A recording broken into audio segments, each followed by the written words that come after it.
저는 오늘 제 딸에게 상속을 모두 취소하겠다고 선언했습니다. 30해를 피땀 흘려 키운 아이들이 제 가게를 몰래 팔아넘기려 했습니다. 그날 문틈으로 들려온 한마디가 제 가슴을 칼처럼 찔렀습니다. 그리고 저는 그 자리에서 가족을 버리기로 결심했습니다. 여러분, 잠깐만요. 이 영상 끝까지 보시면 꼭 공감하실 겁니다. 혹시 가족 때문에 마음 고생하고 계신가요? 그럼 이 이야기는 바로 당신의 이야기일지도 모릅니다. 시작하기 전에 구독과 좋아요 한 번씩만 부탁드릴게요. 그게 저에게 큰 힘이 됩니다. 자, 그럼 제 인생의 가장 슬프고도 통쾌했던 날들 지금부터 들려드릴게요. 저는 68세 박정혜라고 합니다. 경기도 남양주에서 작은 국밥집을 운영하며 혼자 살고 있죠. 30년 넘게 아침 4시에 일어나 뜨거운 국물 끓이고 고기 다듬고 손님들 먹이고 치우고 내 인생이라고는 없는 삶이었지만 아이들 생각 하나로 버텼습니다. 남편은 폐암으로 일찍 떠났습니다. 장례식장에서 마지막으로 제 손을 잡고 말했죠. 정혜야, 아이들만 잘 부탁한다.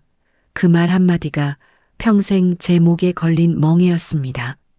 그래서 대학도 못 간 저였지만 딸 지연, 아들 민호 둘 다 대학도 보내고 결혼까지 시켰습니다.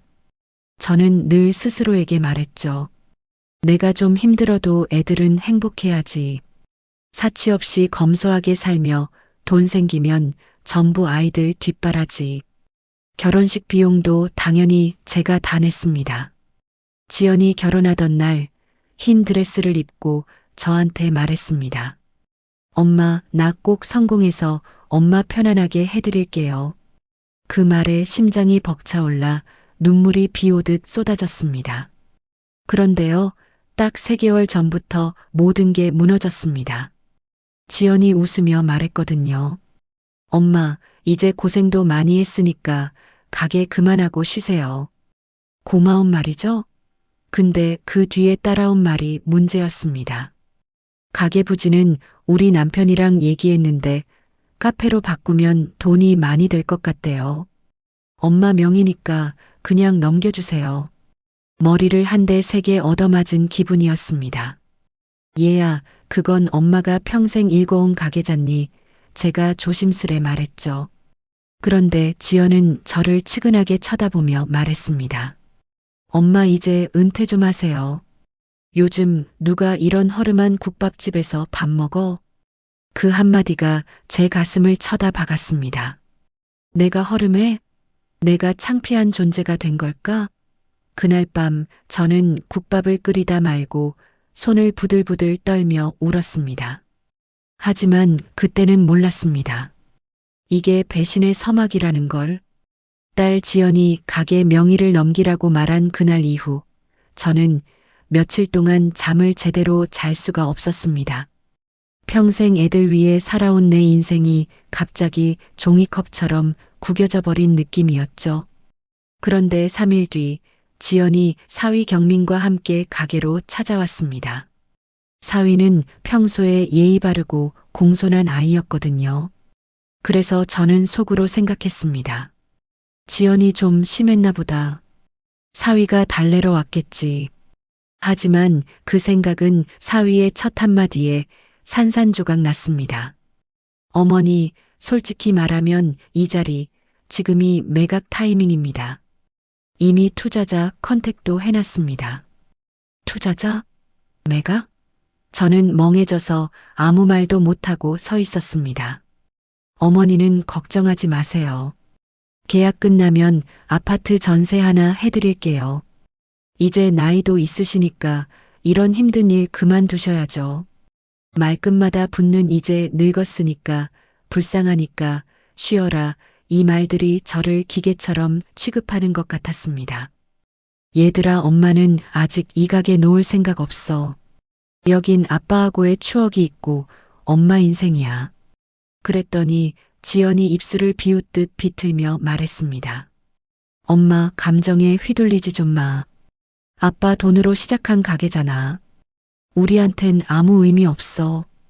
그 순간 저는 그 자리에서 숨이 멎는 줄 알았습니다. 며칠 뒤 아들 민호가 집으로 찾아왔습니다. 저는 속으로 기대했습니다. 그래, 우리 아들은 다르겠지. 민호는 제 손을 잡고 말했습니다. 엄마 그냥 지연이 말 들어. 이젠 쉬어야지. 엄마도 몸 아프잖아. 민호야 너까지 그러니? 가게를 그렇게 쉽게 버리라고? 그때 민호는 결정적인 말을 던졌습니다. 사실 계약 이미 진행됐어. 엄마 도장만 남았어. 그 투자자 지연이랑 나 둘 다 알고 있어. 다리가 풀려 주저앉았습니다. 너희 둘이 엄마 몰래? 민호는 눈을 피하며 말했습니다. 엄마 미안해. 근데 우리도 먹고 살아야 해. 엄마 인생보다 우리 인생이 더 중요해. 그 후 며칠 뒤 가게 앞에서 우연히 사위와 지연의 통화를 듣게 되었습니다. 경민아, 조금만 더 버티자. 가게 명의만 가져오면 엄마 병원비 핑계로 돈도 좀 더 땡길 수 있을 거야. 어차피 엄마 얼마 못 버텨. 곧 무릎도 수술해야 된다잖아. 온몸이 떨렸습니다. 내 건강을 이용해서까지 돈을 빼내려 했던 거구나. 그날 밤 저는 평생 처음으로 밥을 넘기지 못했습니다. 눈물이 베개를 적셨습니다. 하지만 그 눈물은 오래가지 않았습니다. 그날 밤 저는 결심했습니다. 그래, 이제부터는 내가 내 인생을 지킬 시간이다. 그날 새벽 저는 가게에 나와 불을 켰습니다. 평소처럼 국물을 끓여야 했지만 손이 떨려 국자를 제대로 들 수조차 없었습니다. 이제 정말 끝인가 내 인생은 뭐였을까. 가게 의자에 앉아 텅 빈 가게를 바라보는데 문이 벌컥 열리며 누군가 들어왔습니다. 정혜 사장님, 국밥 하나요. 아침에 국밥 못 먹으면 속이 허전해서 안 돼. 동네 경비원 최 반장님이었습니다. 뒤이어 식당 아르바이트 대학생 미주, 택시기사 박 기사님, 30년 단골인 한의원 원장님, 그리고 동네 공장 직원들까지 하나둘씩 문을 열고 들어왔습니다. 박 기사가 말했습니다. 사장님, 요 며칠 동안 가게 문 안 여는 날이 있어서 다들 걱정했어요. 저는 억지로 웃으며 말했습니다. 괜찮아요. 그냥 좀 몸이 안 좋아서. 그런데 미주가 조심스럽게 말했습니다. 사장님, 혹시 따님이랑 사이 안 좋으세요? 아까 여기서 큰 소리 나는 거 들었어요. 저는 순간 멈칫했습니다. 그래서 저는 털어놓았습니다. 아이들이 가게를 팔려고 했다는 것, 나를 이용하려 했다는 것, 그리고 몰래 계약까지 진행했다는 것. 말을 마치자 가게 안은 조용해졌습니다. 그리고 몇 초 뒤 원장님이 테이블을 치며 소리쳤습니다. 아니, 30년 동안 뼈 빠지게 일하신 분 가게를 자식들이 뺏어간다고요. 그런 불효가 어디 있어. 박 기사는 손을 떨며 말했습니다. 정혜 사장님이 나 사정 어려울 때 밥값도 못 내는 사람들 그냥 보내고 그렇게 남 도와준 사람인데 자식들이 저럴 수가 있어?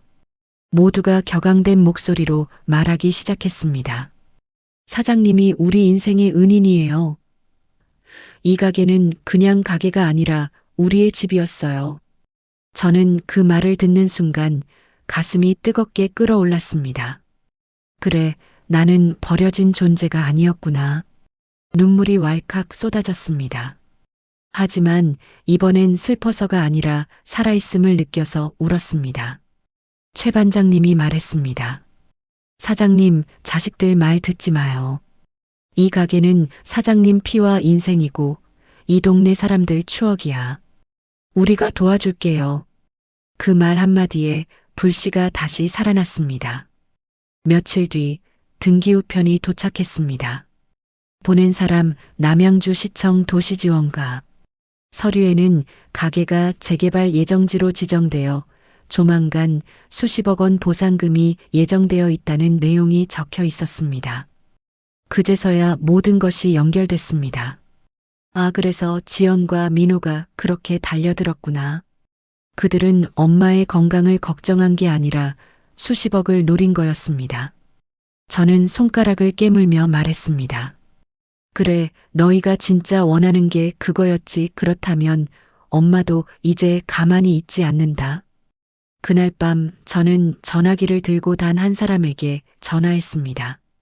변호사님, 우리 일 좀 하나 합시다. 변호사 박성훈 씨는 남편이 살아있을 때부터 가게 관련 서류를 도와준 사람이었습니다. 저는 그에게 모든 사실을 털어놓았습니다. 지연과 민호가 몰래 계약을 진행한 점, 내 건강을 이용해 돈을 빼내려 한 점, 그리고 재개발 보상금을 노린 계획까지. 박 변호사는 진지하게 말했습니다. 정혜 사장님, 이건 단순한 가족 갈등이 아닙니다.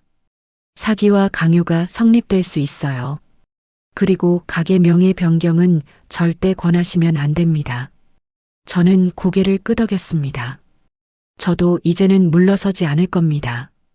우리는 반격 계획을 세웠습니다.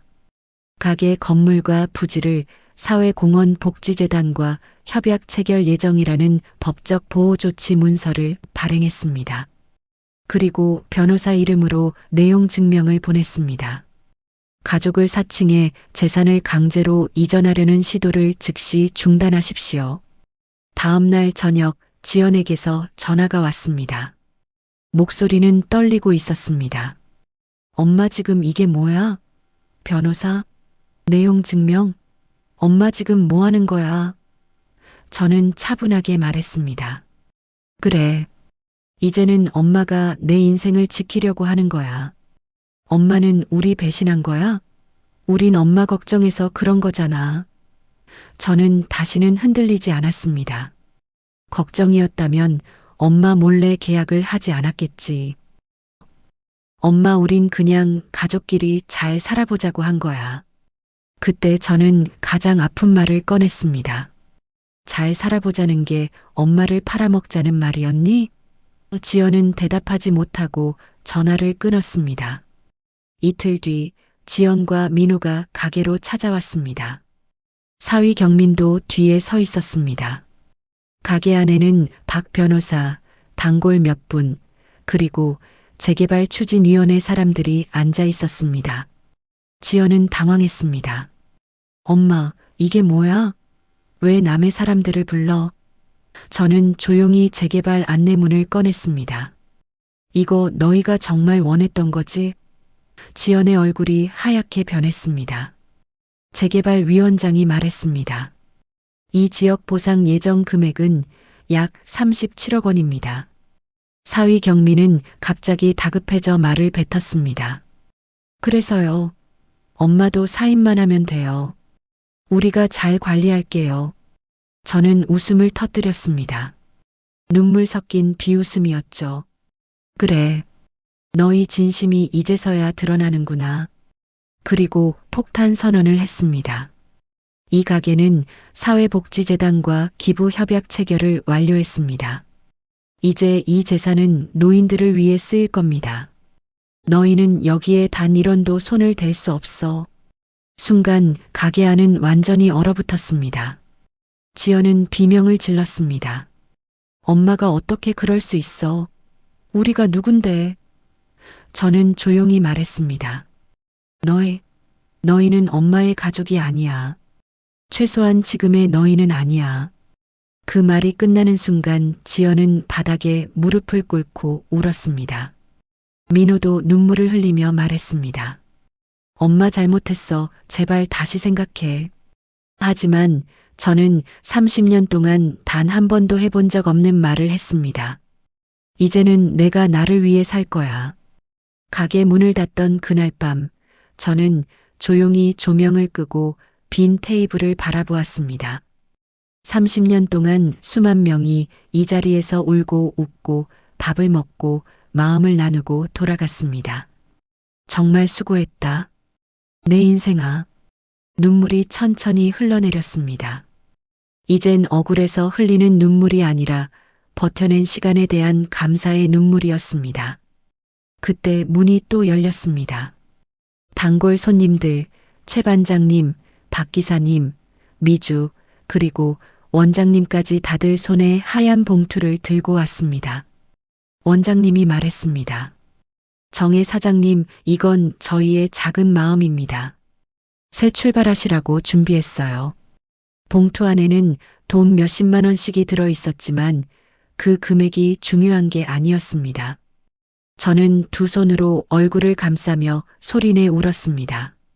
제가 평생 누군가에게 이렇게 사랑받아 본 적이 있었을까요? 박 기사님이 말했습니다. 우린 가족 아닙니까? 사장님이 우리 살렸으니까 이제 우리가 사장님 지켜드릴 차례죠. 그 말에 제 가슴이 무너져 내렸습니다.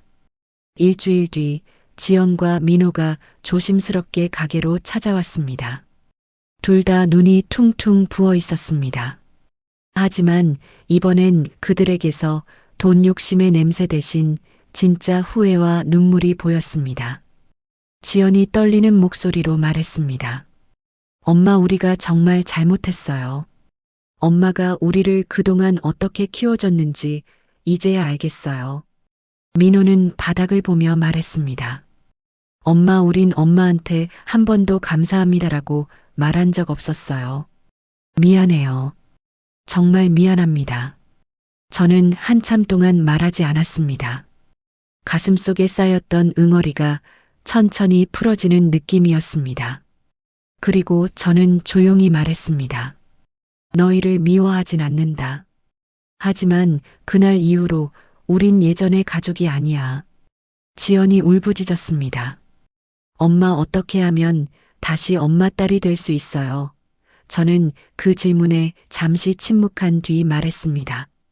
시간이 필요하다. 말로 되는 게 아니라 행동으로 보여줘야 해. 그날 이후 저는 가게를 정리하고 노인 돌봄 복지센터에서 봉사를 시작했습니다.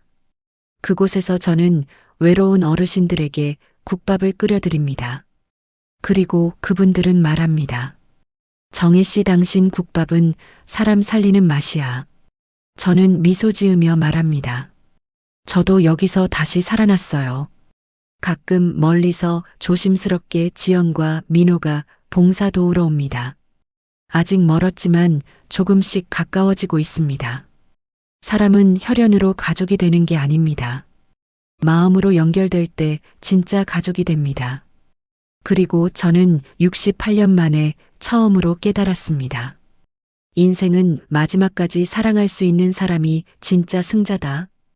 이 이야기를 듣고 있는 당신, 혹시 누군가에게 상처받고 혼자 울고 있나요? 괜찮습니다. 당신은 버려진 게 아니라 새로운 인생을 준비하는 중입니다. 시청해 주셔서 감사합니다. 저의 이야기가 누군가에게 작은 위로가 되었다면 좋겠습니다. 여러분의 생각과 경험도 댓글로 남겨주세요. 당신의 이야기가 또 누군가의 삶을 살릴 수 있으니까요. 감사합니다. 다음 이야기에서 다시 뵙겠습니다.